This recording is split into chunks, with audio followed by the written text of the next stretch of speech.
I'm John Wilson. Welcome to Owned and Operated. Twice a week, we talk about home service businesses. And if you're a home service entrepreneur, then this is going to be the show for you. We talk about our own business in residential plumbing, HVAC, and electric. And we also talk about business models that we just find interesting. Let's get into it. When you sign up with ServiceTitan for your business, you want to make sure you get the most out of your subscription for ServiceTitan. We pay multiple six figures a year for our ServiceTitan subscription. And because of that, we train our people extensively to make sure that we're getting the absolute most out of that investment as possible. Now, if you can't afford that in-house, that's okay, because there are consultants out there that can help you get the most out of your ServiceTitan. So the one that we've partnered with recently is Home Service Engine, and they're awesome. So you can think of them as like an external outsourced CTO. They're there to help drive real performance out of your ServiceTitan subscription so you can get the most out of what you're paying. So you can understand your performance, you can get your revenue dialed in, and you can become better operators by working with folks like Home Service Engine. So check them out, homeserviceengine.com. It's a great group. Welcome to part 2 of our conversation with Aaron Harper. The conversation is awesome. We're talking franchising, we're talking rolling suds, we're talking power washing. It's a great conversation. I know I enjoyed it. Thanks for tuning back in. Franchises feels like the purest form of what you can do with Twitter.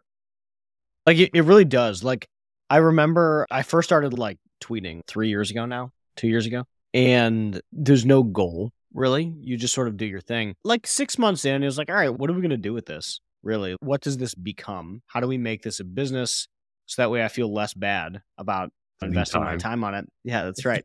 It's work, babe. And I think like what a lot of people that I've seen, they've raised money. They turn it into a fund. That makes total sense. That's one of the bigger things you can do. So like Brent Beshore is a perfect example of what you can do with an audience. But launching a franchise is like the next one, right? Because I think courses are interesting. Podcasts, obviously, we're doing our thing here. We have events. There's all this stuff, but like you can build a freaking business, like, and you are. Yeah, funds and franchises. Like, I get it. I'm into it. I think like, Jack, maybe let's launch an HVAC franchise. I don't know, bro. Or drains. Let's compete against Zoom. You should get your ass kicked. Yeah. But I think it's an intellectually curious crowd. You get to connect in a unique way as like the CEO of a up and coming franchise that like not other people are going to be able to do. You have unique distribution. I remember talking to Zoom Drain like a year or two ago. Yeah. And like working through their distribution channel because we were thinking about becoming a franchisee. And I was like, you could do this on Twitter so much better and cheaper than what they're doing right now. Like it was this very elaborate lead funnel to be roughly in the same spot that you are. Right. I don't know. But yeah, I'm pumped to see it. So you started posting on Twitter, I guess, the content about the business. You started driving franchisees through that, making your way through some pods. Like, how else have you gotten distribution for the business? So all of the franchisees that I found for the previous brand, so we did 223 deals at Patch in 2 years. 184 of those deals were done through one franchise consultant. Which one? Was it like Fast Franchise or whatever? No. Oh, you're thinking of Franchise Fastlane. That is a franchise sales organization, but no. So there's broker networks and then there's franchise sales organizations. So franchise sales organizations can't exist without broker networks. Broker networks are the lead source. Franchise sales organizations are closing the deal. So I do all the franchise development in-house. I do it. Like I'm the one talking to franchisees right now, start to finish. And that's been my background for years. So when you're with a franchise sales organization, you pay the majority of your franchise fee as a franchisor to the franchise sales organization. Right. For them to close it. There's no lead gen dollars. Isn't that the idea? Like, hey, it's 80 grand or whatever to sign up, but that's your total lead gen expense. Like you don't have to really become a franchisee marketing dollars. They run that. Is that how that works? That is correct. They handle all of the sales portion so that the franchisor can go and just do the franchising part. Well, I have a unique background where my experience is in franchising. So I've been told that I'm one of the only people in the franchise industry other than a franchise sales organization that can sell 100 units a year. The difference is that I sell them to people who are going to be actively involved in growing the business. And all the other people who are selling 100 units a year are saying, you can run your business as semi-absentee or from your couch. Yeah. Hire a manager. You don't need to know anything about it.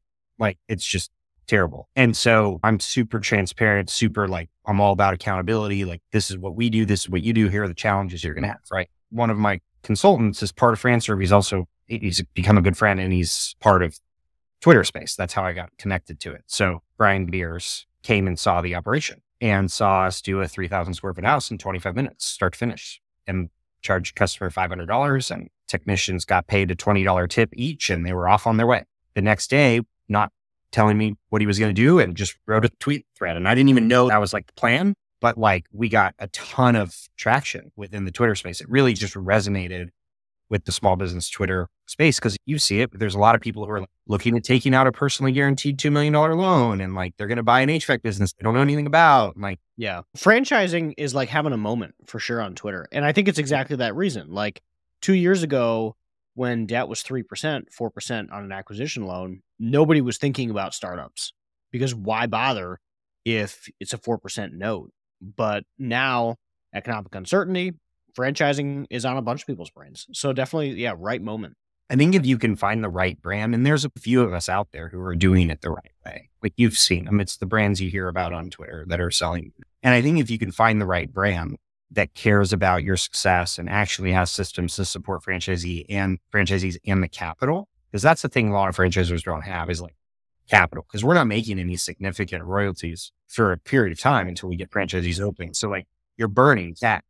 And that's why a lot of franchisors don't succeed, is because they don't have that amount of cash to burn and to build the team to support franchisees. But if you could find one that does and is, I sincerely do not think that there is a quicker way to wealth generation than finding the right brand at the right time. I talk about this a lot. The power washing industry is very similar to the way that the junk business was in the 90s, which was just a dude that had a truck and like put junk in it.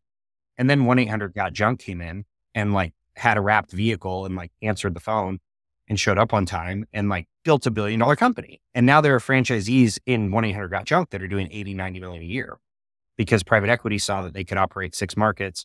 Like, here, I'll just give you all the money you want and you can go buy more markets. And they did.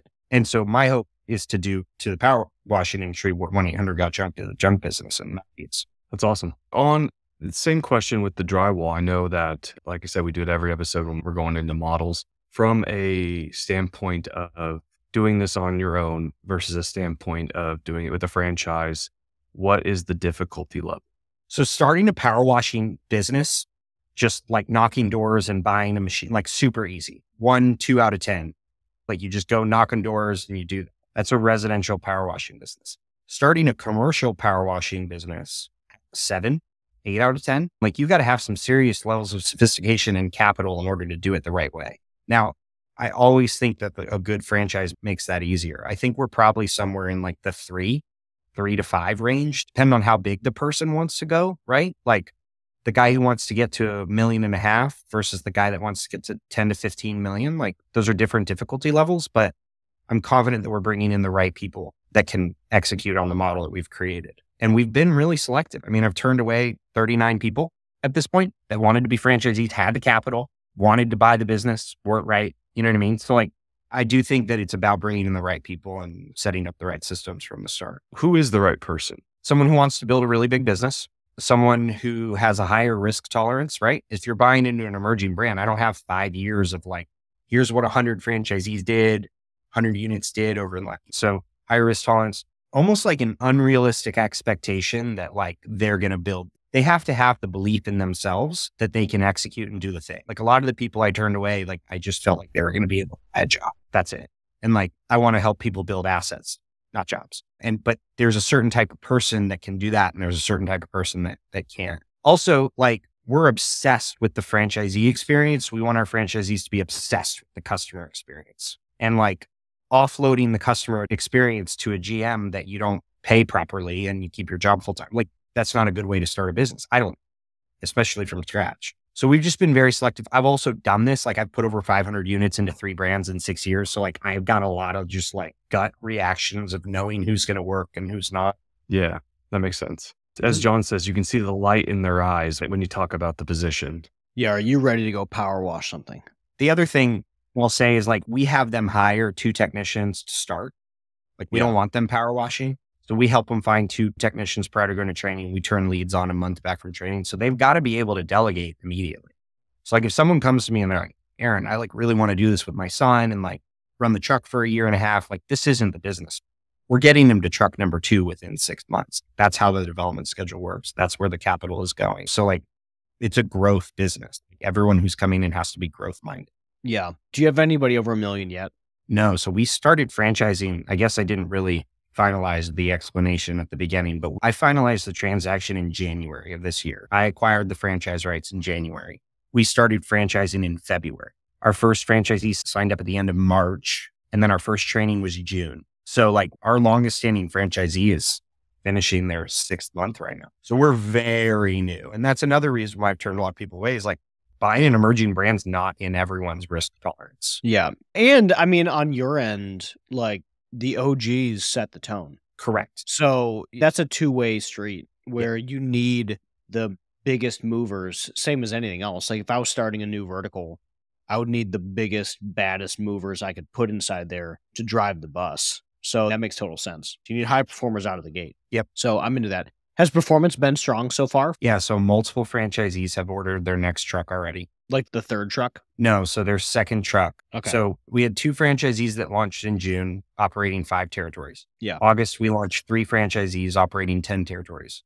And then November, we launched 2 franchisees operating 7 territories. Gotcha. So out of those franchisees, half of them have ordered their next truck and the other ones are gearing up for a March open for their 2nd truck. That's all within the 6-month timeline of scale, which is what we're building. But the goal is if you buy 3 territories, 3 trucks within 18 months at the latest, right? Which 3 trucks is over $1 million business, especially in this. So you're talking 1.2 plus with 3 trucks. And that's if the truck's not operating at night. Jack, I'll be launching a corporate location in Nashville in March. So we'll be running the play there you go. at the same exact time as all the other franchisees. So we're launching 2 trucks in March. I hired, director of corporate operations. I signed a lease for a 6,000 square foot space in Mount Juliet. Like we're running the play. We're eating our own lunch. Yeah. That's awesome. It'll be fun to watch more trucks get on the road and you see them cruising around.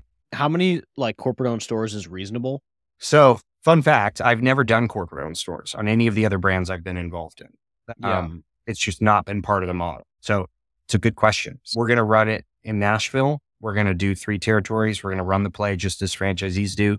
Yep. We're going to expand to another 3 territories, Hopkinsville, Clarksville, kind of those areas around there, and then probably take it down to Huntsville for a 5-year trajectory, Murfreesboro, and fill the area and get as many trucks, go as deep as possible within the territories as you can, which help make us better franchisors, right? Because we can test things out. Yeah, for sure. Hire salespeople. We can try sales things out. Like we don't need to take any money out of the business at all. We're going to put all back in.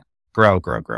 Yeah, that would be fun. And maybe like if you didn't take capital, I would have to imagine that is how people would have funded it, is like you just launch more corporate owned stores and you roll those profits up to the franchise. If you like what we talk about on our social media, on Twitter, on this podcast, then you should be signed up for our newsletter. Go to ownedandoperated.com, where every Friday we break down our business, we break down insights, things we're learning, things we're working on, and it's good stuff. Check it out, ownedandoperated.com. So I am asked to advise people who want to become franchisors pretty regularly. And one of the first questions I ask is, how much capital do you have to go towards franchising? You would be shocked at how many of them say less than $100,000. It's like frightening. And so that does not surprise me at all. The amount of people that have contacted me, or like people that I know that have like begun the franchising route, and the biggest thing that they're worried about is the legal docs expense to start a franchise. They're like, dude, it's going to be 50 grand. And I'm like, it's going to be 50 grand. Like, I don't understand how that's the thing we're worried about right now. It's crazy. It's wild. Yeah, I think people they see the $80,000, or I have no idea what yours is, but they see the buy-in and they're like, oh yeah, that's going to be sick. That's like instant cash flow, not realizing that's probably 100% going to the salesperson that sold it. And then like, unless you're getting a conversion, but then conversions, there's probably a ramp up period because somebody built that business. They don't want to pay you royalties off the rip. So Yeah, it's a 5 years before you get money play. It's a hard business. Yeah. I always tell people, because franchisors come to me all the time. They've got a good epoxy coatings business or a good youth enrichment business. And they're like, I want a franchise. And I'm like, first of all, why? Right? Like, because it's going to be really hard. It's not your epoxy coatings business. It's actually a completely different business. You're going to burn a tremendous amount of capital. Like, you have to know why you're going to, first and foremost. And then I always say, how much money do you have to go towards franchise? And typically my answer is, like, respectfully, don't franchise. And my response is, go open another corporate unit, get that unit cash flow, do it again, use the cash flow from those other units to now fund the franchise, sell one of those corporate units to your first franchisee. Now you have instant validation and you have a cash flowing franchisee, and you also have royalties from that. So now you're learning how to support a franchise. But people aren't getting that advice. They're like, yeah, I'll sell your franchise brand. Give me $50,000 and I'll write you an FTD and I'll sell it and blah, blah, blah. It's a big deal. People give me a lot of money and a lot of trust to help them grow a business. Like, it's a big deal. I take that very seriously. I think anyone who wants to franchise their business should. Yeah. The only reason that I was like, franchising could be fun is because the way you get to talk to people, I think would be fun. I think that sounds exciting. And that's why I think it's like that's probably the highest and best use of Twitter, is like doing a fund or franchising, because it would be interesting to go from like, hey, this podcast is about like teaching people, to like a much more direct teaching mentorship. And like, dude, you're going to make a lot of money off of this, and I'm going to be able to work with you directly. And I think that'd be fun. So like distribution, and it sounds fun. So when I launch a franchise in a year, we can all mark the date. What's the 27th? But yeah, it is a totally different game. So yeah, I get that for sure. Yeah, I was talking to a guy. He was going to launch a drain cleaning franchise. So he was selling his main business, which was a plumbing and HVAC company, for like a couple $100,000. And he was going to launch Rub It Up Drain Cleaning or something like that. I don't even, New Hampshire or New Jersey or one of the news. I don't know. And this guy, the plumbing and HVAC company alone was like very small. It was just weird. Like the whole thing was weird. It's like, you don't know what it's like to build a large business in the first place. You don't have the cash to support the franchise, let alone your own business. I don't understand how you're going to be a resource to other people. Like, this is a cash grab. This is like a shitty cash grab. It's what it looks like to me. Yeah. And unfortunately, part of the reason I'm doing this is I've seen franchising done the wrong way more than I've seen it done the right way. Yeah. And like, that's hard to watch, especially from inside the industry. Yeah. I knew that the only way I was going to be 100% in control of what happens to franchisees after they sign from a support standpoint is if I owned the company. Majority ownership, could make decisions as much as I need to, put whoever I need to go into place, move at the speed that I want. And like, based on what I've seen, like that was a non-negotiable for me, like at this point, and like will be forever as I continue to grow this business and other businesses. Yeah. All right. Well, I think we need to launch like Rolling Turds. It's going to be a septic based franchise. I'm workshopping here. I'm workshopping. I don't know. This is live. I'm in. Let's do it. I'm your first day. Yeah, here. first one's going to be in Nashville. Yeah, we'll have it. Cool. Just Rolling Turds. Just give me a different name and we'll be good. It's got to be a different name. I don't think anyone's going to buy that franchise. I think they would buy it just because of the name. The Stool Bus. There we go. Hey, man, you could paint all those pump trucks like a school bus. Yeah. That's much better. I'm in. Now I'm in. Yeah, now you're in. This was awesome, man. This was a lot of fun. I got to learn about franchising. I got to learn about power washing. Frankly, I had no idea. I got to learn about drywall patching. Also had no idea. This was interesting. This was a good conversation. If people want to connect with you, where can they find you? Twitter works. Aaron Harper, CEO. I'm on Twitter. Cool. You can connect with me there. If you want to just learn more about the franchise, and you can go to rollingsudsfranchise.com. There's information there. And then you can just Google Aaron Harper Rolling Suds. There's a ton of podcasts I've been on. People just want to learn more information. So those are some resources. Thanks for coming on today. We really appreciate it. Thanks for having me, guys. This has been awesome. Yeah. Thanks, everybody, for tuning in to Own and Operated. Make sure you check out ownandoperated.com and sign up for the newsletter. Give us a 5-star review. I think we're back in Apple's top 100. So here we freaking go. Living the dream over here. Living the dream. All right. Thanks for coming on. Thanks for tuning in. Thanks for tuning in to Owned and Operated, the podcast for home service entrepreneurs. If you enjoyed today's episode, please hit the like button and subscribe to the podcast. If you have any questions or topics you'd like us to cover, feel free to reach out. You can find me on Twitter at @WilsonCompanies. I'll see you next time.